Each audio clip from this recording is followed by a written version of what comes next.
नमस्कार साथियों, उत्कर्ष क्लासेज के बीपीएससी प्लेटफॉर्म पर मैं पंकज एक बार फिर से आप सभी प्रतियोगी साथियों का हार्दिक स्वागत एवं अभिनंदन करता हूं। दोस्तों, जैसा कि आगामी परीक्षाओं को ध्यान में रखते हुए प्रतिदिन हम एक महत्वपूर्ण टॉपिक पर चर्चा करते हैं। हर उस टॉपिक को हम डेली निकाल करके लाते हैं, उस पर बहुत सारी बातें करते हैं जो आपकी परीक्षा की दृष्टि से बहुत ही महत्वपूर्ण है और लगातार जिस टॉपिक से परीक्षा में सवाल पूछे जाते रहे।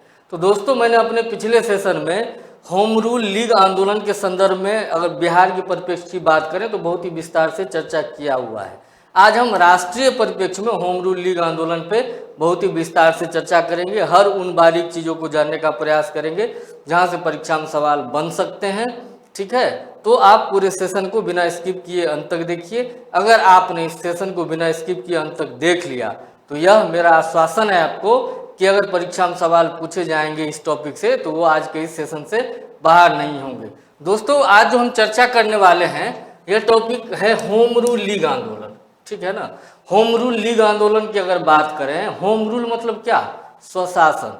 तो इसके जो प्रमुख नेतृत्वकर्ता थे, भारत में दो तरह से, दो केंद्रों से जो है होम रूल आंदोलन को संचालित किया जा रहा था वर्ष 1916 ईस्वी में। और यह 1916 ईस्वी वही समय था दोस्तों जब प्रथम विश्व युद्ध चल रहा था। प्रथम विश्व युद्ध प्रारंभ कब हुआ था? 1914 ईस्वी में। और होम रूल आंदोलन जो शुरू किया गया था भारत में बाल गंगाधर तिलक और एनी बेसेंट के द्वारा, वो 1916 ईस्वी में। तो 1916 ईस्वी में ही इन दोनों प्रमुख व्यक्तित्व नेताओं के द्वारा जो है भारत के अंदर होम रूल लीग आंदोलन चलाया गया था। दोनों के अलग अलग केंद्र थे, दोनों की अपनी अपनी विशेषताएं थी। तो दोनों संगठनों, दोनों आंदोलनों के समानता पे भी हम चर्चा करेंगे, दोनों के अंदर क्या अंतर थे उस पर भी हम चर्चा करेंगे। तो बड़े ही ध्यान से पूरे सेशन को देखिए। अगर हम इस आंदोलन के पृष्ठभूमि की दोस्तों अगर बात करें तो मैंने जैसा कि कहा कि प्रथम विश्व युद्ध चल रहा था। प्रथम विश्व युद्ध 1914 से 1918 ईस्वी के बीच में हुआ था। ठीक है, तो चूंकि प्रथम विश्व युद्ध में ब्रिटेन भी इन्वॉल्व था, तो जो भारत के राष्ट्रवादी नेता थे उनको लगा कि यही वो उचित समय है जब अंग्रेजों के ऊपर दबाव बनाया जा सकता है। ठीक है ना। राष्ट्रवादी इस समय पे एक आंदोलन के द्वारा जो है ब्रिटिश सरकार के ऊपर दबाव बनाना चाहते थे। ठीक है ना। तो इसलिए इस आंदोलन को करने के लिए इस समय को चुना गया था। दोस्तों, इस आंदोलन के अगर हम उद्देश्यों की बात करें कि किन उद्देश्य को ध्यान में रख के इस आंदोलन को, होम रूल लीग आंदोलन को शुरू किया गया था, तो जो पहला प्रमुख उद्देश्य था वो क्या था? डोमिनियन स्टेटस प्राप्त करना, स्वशासन की प्राप्ति। ठीक है, ध्यान रखेंगे। अगर आपसे परीक्षा में पूछे जाए कि होम रूल लीग आंदोलन का मुख्य उद्देश्य क्या था, तो स्वशासन की प्राप्ति और डोमिनियन स्टेटस। ठीक है ना।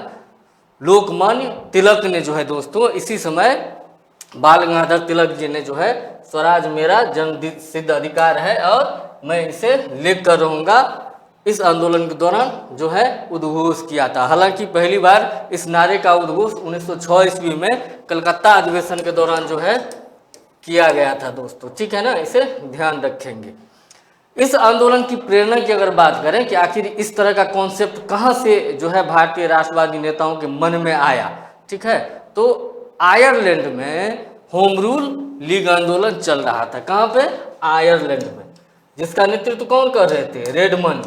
आयरलैंड में जो होम रूल लीग आंदोलन संचालित हो रहा था उसके नेतृत्व करता थे रेडमंड। तो यहीं से जो है इन नेताओं को प्रेरणा मिली कि भारत में भी जो है अंग्रेजों के खिलाफ होम रूल आंदोलन चलाना चाहिए। ठीक है, अब हम एक बार जो दोनों आंदोलन हैं, बाल गंगाधर तिलक के द्वारा जो होम रूल लीग आंदोलन शुरू किया गया और एनी बेसेंट के द्वारा जो होम रूल लीग आंदोलन शुरू किया गया, तो एक बार उसके समानता, उसके सांगठनिक ढांचे जो थे, उससे संबंध व्यक्ति जो थे, एक बार उसको जानने का प्रयास करते हैं। अगर हम शाखाओं की बात करें तो बाल गंगाधर तिलक के द्वारा जो संचालित होम रूल लीग था तो उसकी पूरे भारतवर्ष में कुल 6 शाखाएं थी। ठीक है, यह शाखाएं देखने में यद्यपि लग रही हैं कि सिर्फ 6 शाखाएं हैं, लेकिन यह बहुत ही संगठित थी। सीमित थी संख्या के मामले में, लेकिन बहुत ही संगठित तरीके से इनके द्वारा जो है, इनके नेतृत्व में, बाल गंगाधर तिलक के नेतृत्व में यह आंदोलन चलाया जा रहा था। वहीं दूसरी ओर जो एनी बेसेंट के द्वारा होम रूल लीग आंदोलन चलाया जा रहा था उसकी लगभग पूरे भारतवर्ष में 200 शाखाएं जो थी वह स्थापित हो चुकी थी। लेकिन अगर हम संगठन की दृष्टि से देखें तो यह थोड़ा सा ढीला ढाला संगठन, शिथिल संगठन था। मतलब बाल गंगाधर तिलक के नेतृत्व वाले होम रूल लीग की तरह जो है यह इतना अधिक संगठित नहीं था एनी बेसेंट का लीग, ठीक है ना।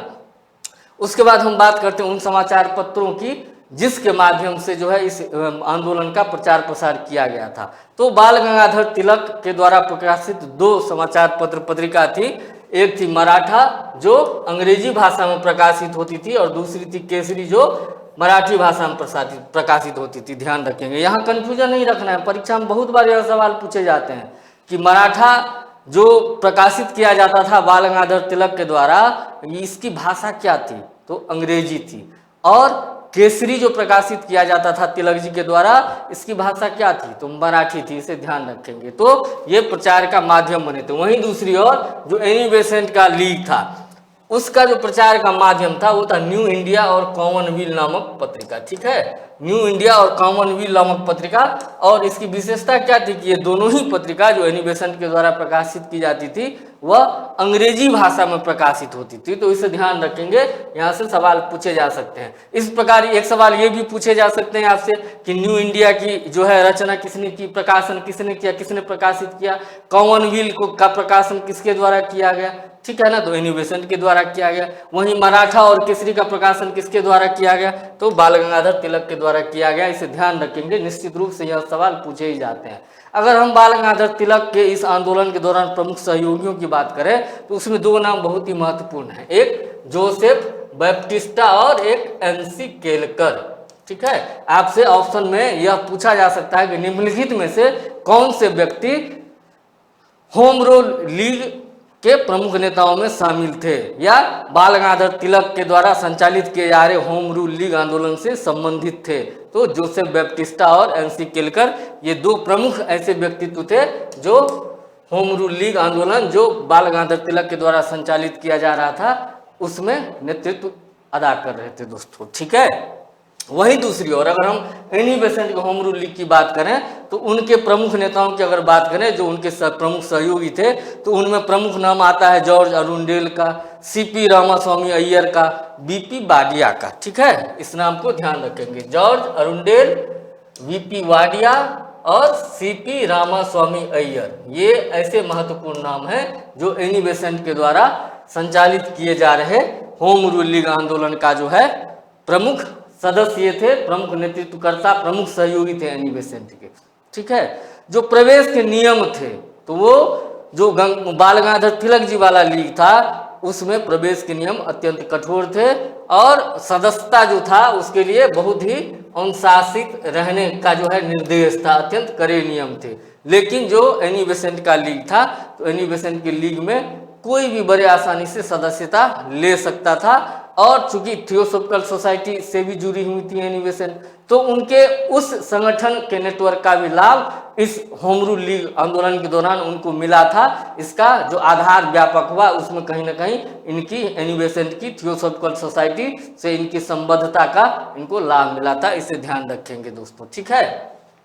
अगर हम बाल गंगाधर तिलक के लीग की बात करें तो बाल गंगाधर तिलक का जो लीग था, होम रूल लीग आंदोलन था, तो यह कहाँ से संचालित किया जा रहा था, इसका जो प्रमुख केंद्र था यह पुणे, महाराष्ट्र के पुणे से जो है संचालित किया जा रहा था दोस्तों। इसे ध्यान रखेंगे।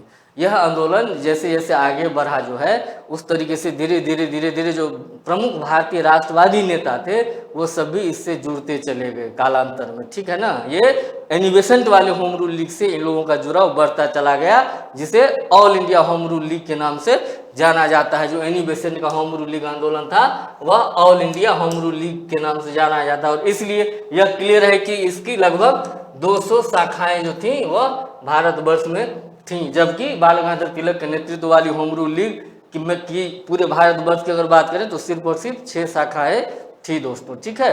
होम रूल लीग आंदोलन जो एनी बेसेंट के नेतृत्व में चल रहा था तो उसमें प्रमुख राष्ट्रवादी नेताओं की बात करें तो मोतीलाल नेहरू, जवाहरलाल नेहरू, भूला भाई देसाई। ये भूला भाई देसाई जो थे ये बहुत बड़े अधिवक्ता भी थे, वकील भी थे। चित्तरंजन दास, मदन मोहन मालवीय, मोहम्मद अली जिन्ना और लाला लाजपत राय आदि ऐसे लोग थे जो एनी बेसेंट के होम रूल लीग से कहीं ना कहीं संबद्धता रखते थे। वहीं दूसरी ओर हमने बात की है कि जो इनकी बाल गंगाधर तिलक की का जो होम रूल लीग था, तो उसमें क्या था कि एंट्री के लिए कठोर अनुशासन से संबंधित नियम बनाए गए थे, तो इसलिए सबकी एंट्री बाल गंगाधर तिलक वाले होम रूल लीग में नहीं हो पाती थी, ठीक है ना।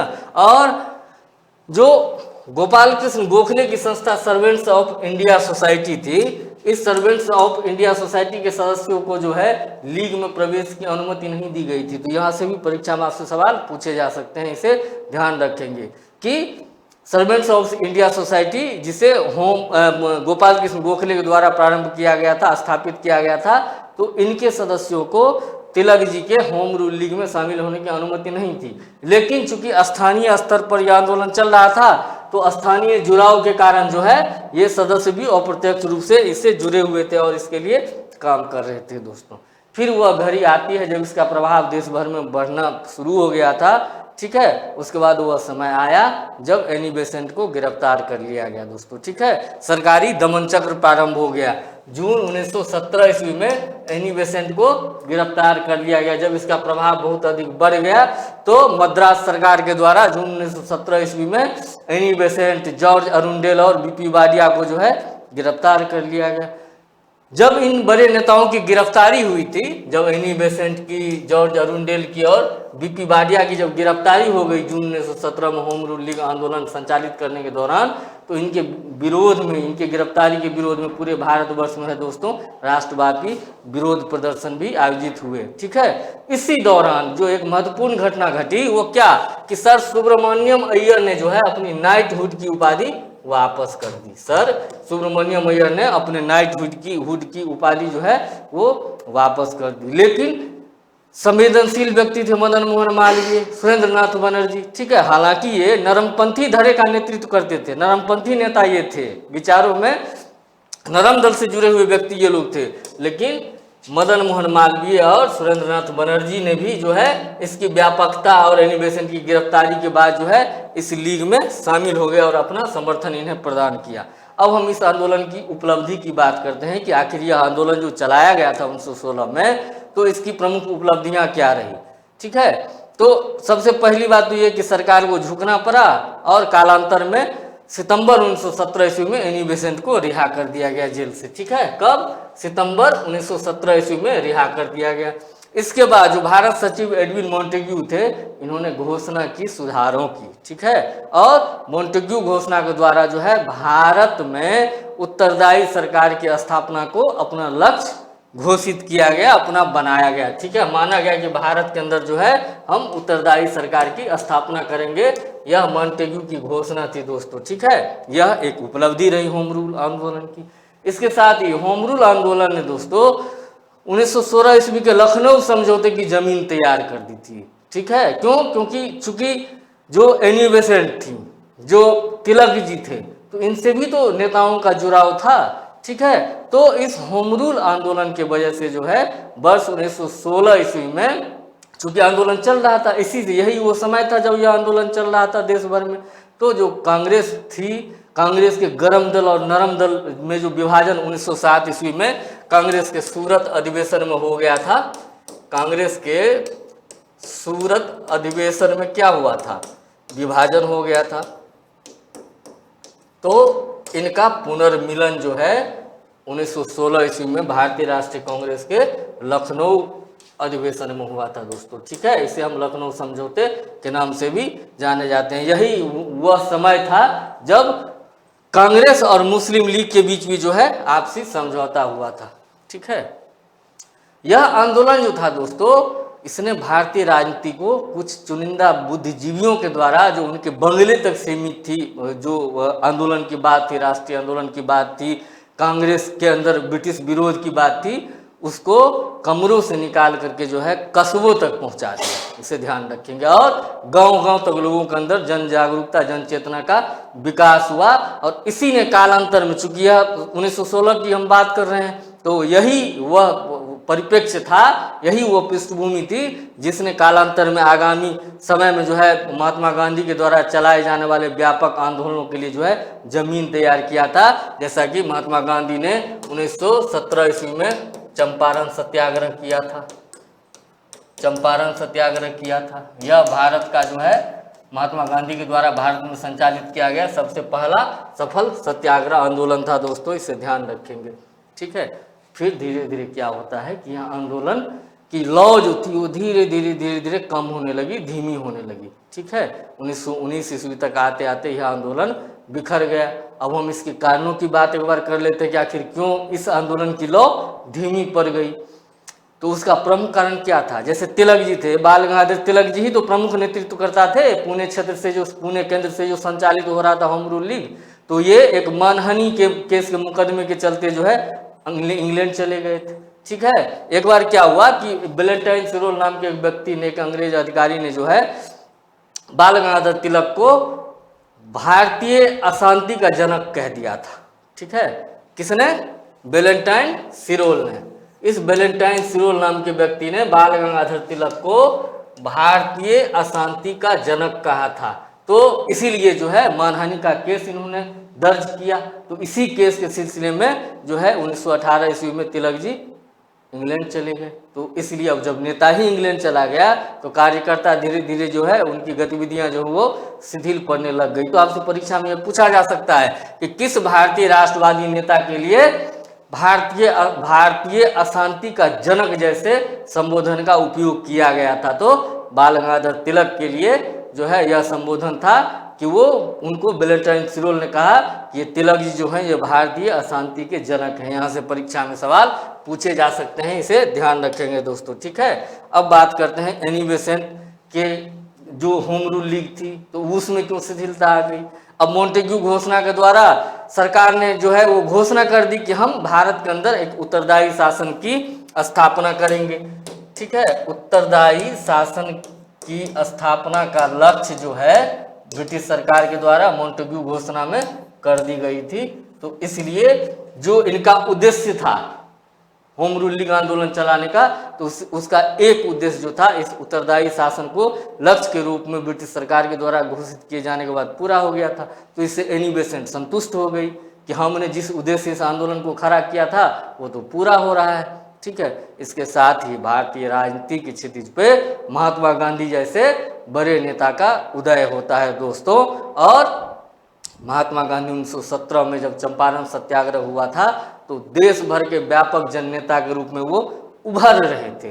महात्मा गांधी के द्वारा भारत के अंदर प्रथम सफल सत्याग्रह जो है 1917 ईस्वी में चंपारण की धरती से जो है वह संचालित किया गया था दोस्तों। ठीक है, तो यही वह समय था जब होम रूल आंदोलन की जो लौ थी, जो इसके प्रमुख कार्यकर्ता थे, जो इसका विजन था, ये सारे आंदोलन जो थे धीरे धीरे जो है महात्मा गांधी के इर्द गिर्द घूमने लगी और महात्मा गांधी के साथ जो है जुड़ती चली गई। ठीक है, महात्मा गांधी ने जब असहयोग आंदोलन प्रारंभ किया था 1920 में, जो असहयोग आंदोलन महात्मा गांधी ने प्रारंभ किया था, तो इसके बाद क्या हुआ था? लगातार गांधीवादी आंदोलन का जो है एक दौर शुरू हो गया था। विभिन्न देश के विभिन्न भागों में गांधी जी के द्वारा जो है आंदोलन चलाए जा रहे थे, राष्ट्रीय स्तर पर भी आंदोलन चलाए गए थे। ठीक है ना, तो यह भी एक कारण था कि इसकी लौ जो है वह धीमी पड़ गई। ठीक है ना, जो होम रूल आंदोलन था वह धीरे धीरे जो है कमजोर पड़ता चला गया। इसी क्रम में क्या हुआ कि वर्ष 1920 ईस्वी में all India home rule league ने महात्मा गांधी को अपना अध्यक्ष चुना। ठीक है, all India home rule league जो एनी बेसेंट के नेतृत्व में शुरू किया गया था, तो उसने महात्मा गांधी को अपना अध्यक्ष चुना और बाद में जो है इसका नाम बदल के स्वराज सभा कर दिया गया दोस्तों। क्या कर दिया गया? स्वराज सभा कर दिया गया। किसका नाम स्वराज सभा कर दिया गया? यही जो all India home rule league संचालित किया जा रहा था। तो सबसे पहले महात्मा गांधी को इसका अध्यक्ष बनाया गया और उसके बाद जो है इसका नाम बदल के स्वराज सभा कर दिया गया। तो आपसे ये पूछा जा सकता है कि स्वराज सभा के जो प्रथम अध्यक्ष थे वो कौन थे? तो महात्मा गांधी थे दोस्तों। ठीक है, इस प्रकार आज के इस टॉपिक से संबंधित जितनी भी महत्वपूर्ण बातें थी उस पर हमने बड़े ही विस्तार से चर्चा किया है। निश्चित रूप से अगर परीक्षा में सवाल पूछे जाएंगे तो उसका उत्तर इस सेशन के अंदर होगा। दोस्तों आप पूरे सेशन को बिना स्किप किए हुए अंत तक देखिए। निश्चित रूप से जो है यह सेशन आपके परीक्षा में आपके जो प्रश्न आपके सामने आने वाले हैं उसके लिए यह अंकदायी साबित होगा और आप प्रश्नों के सही उत्तर लगाने की स्थिति में होंगे। ठीक है, इन्हीं अपेक्षाओं के साथ आपके महत्वपूर्ण कमेंट का भी हमें इंतजार है। अपने कमेंट के माध्यम से आप अपने विचारों से जो है हमें अवगत कराते रहिए ताकि हम आपके लिए और बेहतर करने का जो है प्रयास करें, हमें आपके लिए और बेहतर करने का जो है मोटिवेशन मिले। ठीक है, तो फिर जल्द ही मिलते हैं एक नए महत्वपूर्ण टॉपिक के साथ। जय हिंद।